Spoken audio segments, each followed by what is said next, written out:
এখানে আমার যোগদান থাকবে না এই বর্ষে? আগে যারা ছিলেন তারা তো এখানে ওভারলুক করেছেন, ইগনোর করেছেন, উপেক্ষা করেছেন। আমি তো দেখে এলাম এই বিল্ডিং একটা হেরিটেজ বিল্ডিং। আমাদের তো হেরিটেজ কমিশন তৈরি হলে আমি রেকমেন্ড করব হেরিটেজ কমিশনের কাছে যাতে এই বিল্ডিংকে হেরিটেজে যুক্ত করা হয়। কারণ আগের সরকার তো হেরিটেজ কমিশন তুলে দিয়েছিল। ঠিক আছে, ওটা তো একটা ব্যক্তি মালিকানা বা ট্রাস্টি আছে। আমরা জিরাটে একটা জায়গা কিনেছি, পশ্চিমবঙ্গ সরকার, আমরা ডিড করে এগ্রিমেন্ট করে করেছি। ওখানে একটা লাইব্রেরি সৌধ। বাকিটা আপনারা অমিত শাহজির মুখ থেকে শুনবেন। हाँ जरूर आने वाला है। इस सिंगूर के टाटा भगाने वाला नहीं रहना चाहिए और डॉक्टर श्यामा प्रसाद मुखर्जी आना चाहिए। मैं रिक्वेस्ट किया है स्कूल एजुकेशन मिनिस्टर को, principal secretary, higher education minister को। सिलेबस जो कमिटी होगा उसका पास मुख्यमंत्री का जो अपील है विश है उनको बताएगा। ये तो होना चाहिए ना।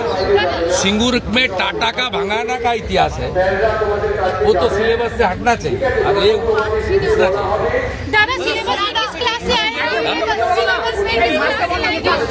बोल दिया ना, सिलेबस कमेटी ठीक करेगा। मैं प्रपोज कर रहा हूँ।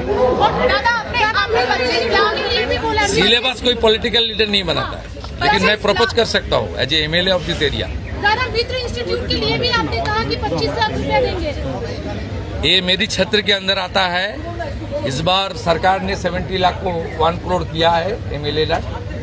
125वां उनका जन्मतिथि चल रहा, जन्म दिवस चल रहा है। इसमें कुछ काम तो यहाँ भी होना चाहिए। लंबा इतिहास है, 1906 से 1970 तक यहाँ उन्होंने विद्यार्थी थे।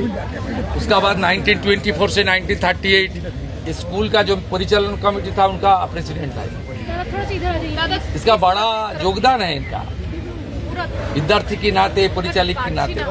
उसको तो ठीक ठाक रखना चाहिए। पिछले MP MLA कोई काम नहीं किया, मुझे तो करना पड़ेगा। ডক্টর শ্যামাপ্রসাদ মুখার্জির স্মৃতিগুলোকে সংরক্ষণের জন্য বললেন আপনি, কমিটি গঠন করা হবে।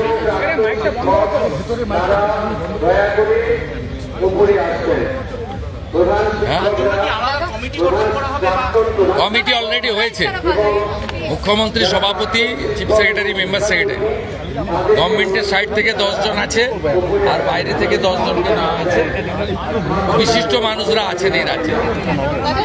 ওই কমিটি সারা বছর কাজ করবে এবং রাজ্য সরকার বাজেটে 200 কোটি টাকাও অ্যালট করেছে। লাগলে আরও টাকা দেওয়া, টাকাটা ফ্যাক্টর নয়। ওনার স্মৃতিকে করা হবে এবং প্রয়োজন হলে ঝাড়খণ্ড সরকারের সঙ্গেও আমরা কথা বলবো। ওনার মধুপুরে যে স্মৃতি আছে সেটাতেও কীভাবে সংরক্ষণ করা।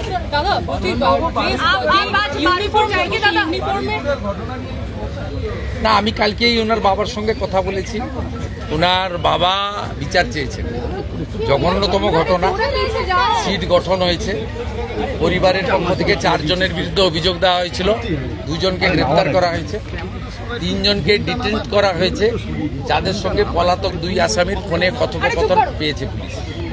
পুরো আইজির নেতৃত্বে পুলিশ, STF সবাই কাজ করছেন।